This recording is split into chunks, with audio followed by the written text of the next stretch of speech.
साथ बीरबल और मित्र का वचन। एक दिन बीरबल अपने मित्र के साथ भ्रमण के लिए निकला।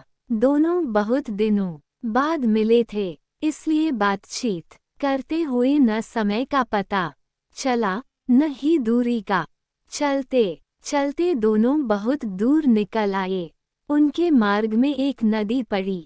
उन्हें नदी पार कर दूसरे छोर पर जाना था। नदी पार करने का एक ही माध्यम था, उस पर बना हुआ एक पुराना पुल। पुल बहुत संकरा था। एक बार में केवल एक ही व्यक्ति द्वारा उसे पार किया जा सकता था।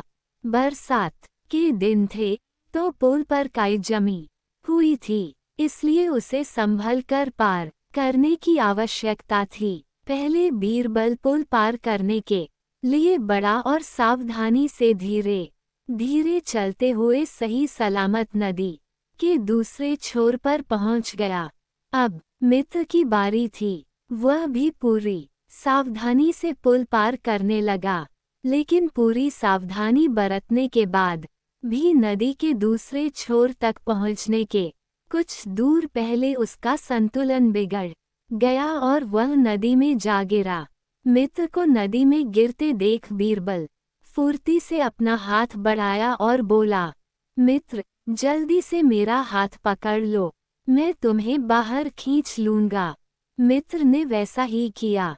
उसने बीरबल का हाथ पकड़ लिया और बीरबल उसे किनारे की ओर खींचने लगा। बीरबल पूरा जोर लगाकर उसे बाहर खींच रहा था कि वह बोल पड़ा, मेरे प्राण बचाने के लिए धन्यवाद बीरबल।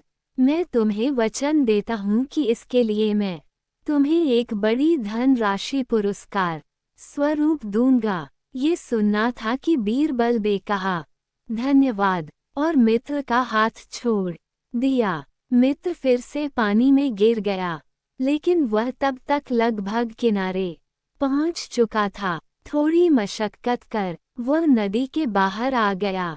बाहर निकलते ही उसने बीरबल से पूछा, क्यों? तुमने मेरे साथ ऐसा क्यों किया? मेरा हाथ अचानक छोड़ क्यों दिया? अपना पुरस्कार लेने के लिए बीरबल तपाक से बोला, पुरस्कार? लेकिन वह तो मैं तुम्हें नदी से बाहर निकलने के बाद देता।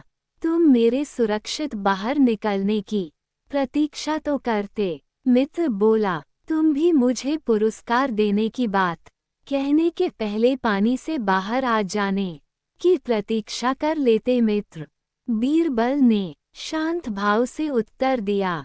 बीरबल उसे समझाना चाहता है कि मित्र कभी भी एक दूसरे की सहायता पुरस्कार प्राप्त करने के लिए नहीं करते। बीरबल की बात समझकर उसके मित्र ने उससे क्षमा मांगी और उसका धन्यवाद भी किया। सीख, मित्रता धन से बढ़कर है। उसे धन के तराजू में नहीं तौलना चाहिए।